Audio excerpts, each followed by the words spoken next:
Thank you for watching my video on the influence of Christianity on the American founding.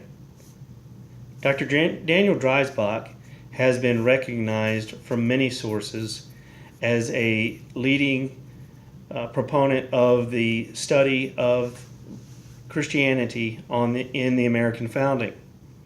Dr. Robert Calhoun of the University of North Carolina at Greensboro has recognized him and says that no historian of the American constitutional founding has done more to explain to the legal system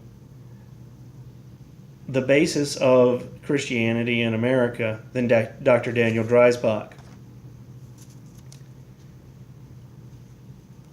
Dr. Dreisbach has spoken in many lecture series, and in one at Houston Baptist University for the Denham Bible Museum lecture series, he says, in order to understand the social, legal, and political history of the American founding, one must read the Bible. Without a thorough knowledge of the Bible, one cannot understand the world of the Founding Fathers.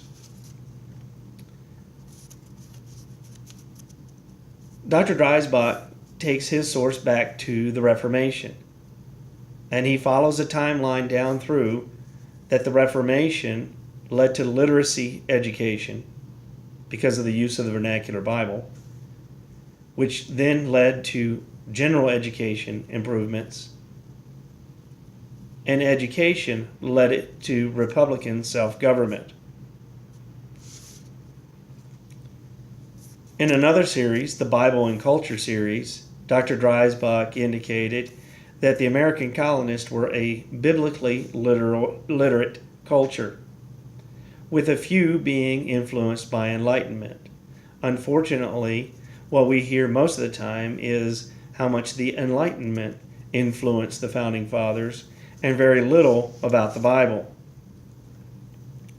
There are some direct correlations between the Bible and the Constitution. In that Houston Baptist University presentation, Dr. Dreisbach mentions 3 ways in which the Bible directly influenced the Constitution.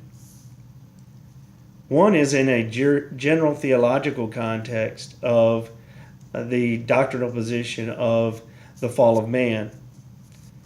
Dr. Dreisbach says, I don't think you can understand the most basic fundamental features of American constitutional design without appreciating this doctrine of man's fallen nature. And because of that, we establish things like separation of powers, checks and balances, representative government, and due process of law. Dr.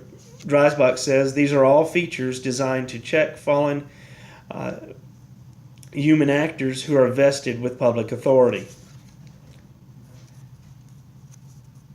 Dr. Dreisbach also mentions the fact that Americans saw in the Bible political and legal models that they sought to incorporate into their political and legal systems. They chose the Hebrew Commonwealth model. He also mentions the fact that the Bible influenced specific provisions that are written into the United States Constitution. An example of this is double jeopardy, which is put into the Constitution in the Fifth Amendment, and that comes directly from the book of Nahum, chapter 1, verse 9. Now, of course, anytime somebody talks about Christianity and the American founding, there's pushback from the secularists. Dr. Dreisbach mentioned in a review of a book called Washington's God that he believes that is due to rationalism, to discomfort with religious literacy, and to their own theological illiteracy. The American colonists were literate and virtuous. The founders believed that a moral and educated citizenry was necessary for a self-governing people. And that is the contribution of Christianity to the American founding.